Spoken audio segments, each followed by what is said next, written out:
वहीं अब love Mohammad versus love Mahadev का विवाद तेज होता हुआ नजर आ रहा है, क्योंकि सीतापुर में मुस्लिम समुदाय की तरफ से एक जुलूस निकाला गया और जुलूस निकालकर भड़काऊ नारे इसमें लगाए गए हैं। तो वहीं आई लव महादेव के पोस्टर भी लगे हैं। तो I love Mohammad versus I love Mahadev के बीच में जो विवाद है वो शुरू हो गया है। सीतापुर में मुस्लिम समुदाय ने जुलूस निकाला और जुलूस निकालकर भड़काऊ नारे लगाए गए हैं, ये भी जानकारी मिल रही है। पुलिस ने 4 आरोपियों को इस मामले में गिरफ्तार किया है। 15 लोगों पर नामजद और 100 अज्ञात लोगों पर एफआईआर दर्ज की गई है। आई लव मोहम्मद को लेकर जो विवाद है वो जारी है। सीतापुर में जुलूस निकाला गया था जिसे लेकर विवाद हो गया और पुलिस ने इसमें कार्रवाई की है। मुस्लिम समुदाय की तरफ से ये जुलूस निकाला गया था। 2 तस्वीरें आपके सामने हैं। एक तरफ आई लव मोहम्मद को लेकर आप देखिए मुस्लिम समुदाय की तरफ से जुलूस निकाला गया, तो वहीं दूसरी तरफ आई लव महादेव के पोस्टर हाथों में लिए साधु संत आपको नजर आएंगे। आई लव मोहम्मद की शुरुआत उत्तर प्रदेश के कानपुर के एक छोटे से कस्बे से हुई, जो धीरे धीरे पूरे देश में फैलता हुआ नजर आया और इसके बाद जवाब में हिंदू संगठनों की तरफ से, तमाम धर्म गुरुओं की तरफ से उज्जैन से शुरुआत हुई एक अभियान की जिसे नाम दिया गया आई लव महादेव, और तमाम जगहों पर अब आई लव महादेव के पोस्टर लेकर भी लोग खड़े नजर आ रहे हैं।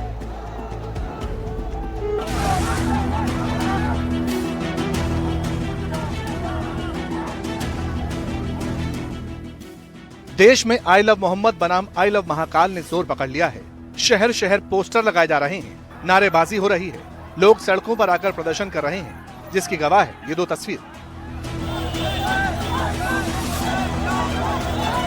दरअसल देश भर में जो ये ट्रेंड चला उसकी शुरुआत कानपुर से हुई, जहां 4 सितंबर को जुलूस के दौरान आई लव मोहम्मद का पोस्टर लगाया गया था, जिसके बाद 5 सितंबर को इलाके में रहने वाले हिंदू संगठन के लोगों ने विरोध जताया और कहा कि ये नई परंपरा है, इसे बंद होना चाहिए। दोनों पक्ष आमने सामने आ गए, पोस्टर बैनर फाड़े गए। 10 सितंबर को 25 लोगों के खिलाफ एफआईआर दर्ज हुई, जिसके विरोध में 19 सितंबर को मुस्लिम समुदाय के लोगों ने एफआईआर वापस लेने की मांग करते हुए जुलूस निकाला और इसी विवाद ने पूरे देश में हंगामा मचा दिया। उत्तराखंड, महाराष्ट्र, गुजरात, मध्य प्रदेश, राजस्थान समेत कई राज्यों में बवाल शुरू हो गया। हालांकि आई लव मोहम्मद ट्रेंड होने के बाद अब आई लव महाकाल ट्रेंड होने लगा। जगह जगह पोस्टर लगाए जा रहे हैं। वाराणसी में आई लव मोहम्मद के जवाब में संतों ने आई लव महादेव के साथ प्रदर्शन किया।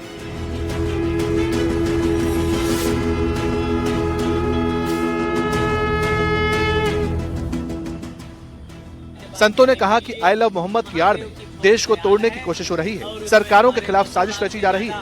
संत समाज सनातन सेना के जरिए इसका जवाब देगा। आई लव मोहम्मद देश के सैकड़ों जगहों पर जुलूस निकालकर एक तरह से समाज में भय उत्पन्न करना चाहता है, सरकारों को डराना चाहता है, अपनी शक्ति प्रदर्शन करना चाहता है। तो ये 100 करोड़ सनातनी हैं जो किसी भी स्थिति में झुकने वाले नहीं हैं, जिसमें 70 करोड़ बिल्कुल सशक्त हैं, देशभक्त हैं, देश की एकता अखंडता के लिए मर मिटने के लिए तैयार हैं। जिसमें हमारे 5 करोड़ साधु संत हैं, 7 अखाड़े के फौज है और खड़ दर्शन के ऐसे 10 करोड़ साधु संत हैं, देश की एकता अखंडता चमन के लिए। दूसरी ओर अब यह मामला मुंबई तक पहुंच गया। मालवनी इलाके की लगभग सभी मस्जिदों के मौलवी और मौलाना पुलिस थाने पहुंचे, जहां उन्होंने अधिकारियों से मुलाकात कर अपनी चिंता जाहिर की।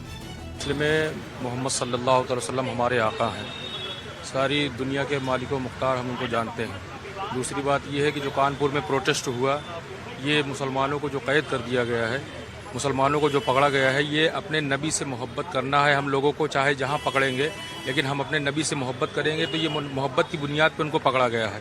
दूसरी बात यह है कि आप अपने धर्म को फॉलो करें, हम अपने धर्म को फॉलो करते हैं। जो हमारे धर्म के लोगों को जो पकड़ा गया है, किस वजह से पकड़ा गया है? आई लव मोहम्मद ही तो बोला जा रहा है, नबी से मोहब्बत करने का ये बताया जा रहा है।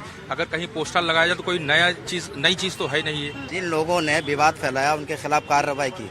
आई लव मोहम्मद लिखना, पोस्टर लगाना या जिससे हम मोहब्बत करते हैं उसके बारे में लिखना, ये कोई विवादित बयान तो है नहीं। तो जब उन्होंने इस तरह से एफआईआर की, पुलिस ने एफआईआर लेकर के उनको गिरफ्तार किया, वो जब बार बार ये ट्रेंड करने लगा आई लव मोहम्मद, तो उन्होंने अपने बयान को बदल दिया कि इन्होंने दूसरे रूट से जुलूस निकाला, इसके लिए जो है हमने इन पर कार्रवाई की है। वहीं पुलिस पहले ही एफआईआर दर्ज करने की वजह साफ कर चुकी है, कह चुकी है कि आई लव मोहम्मद लिखे बैनर को लेकर ये एफआईआर नहीं की गई, बल्कि गलत जगह टेंट बैनर लगाकर नई परंपरा शुरू करने पर हुई है। ये जो बोर्ड लगा था आई लव मोहम्मद, उस पर हमारा कोई आपत्ति नहीं है। वो जो लगा था वो एक ऐसे स्थान पे लगा था जहाँ परंपरागत रूप से नहीं लगता था।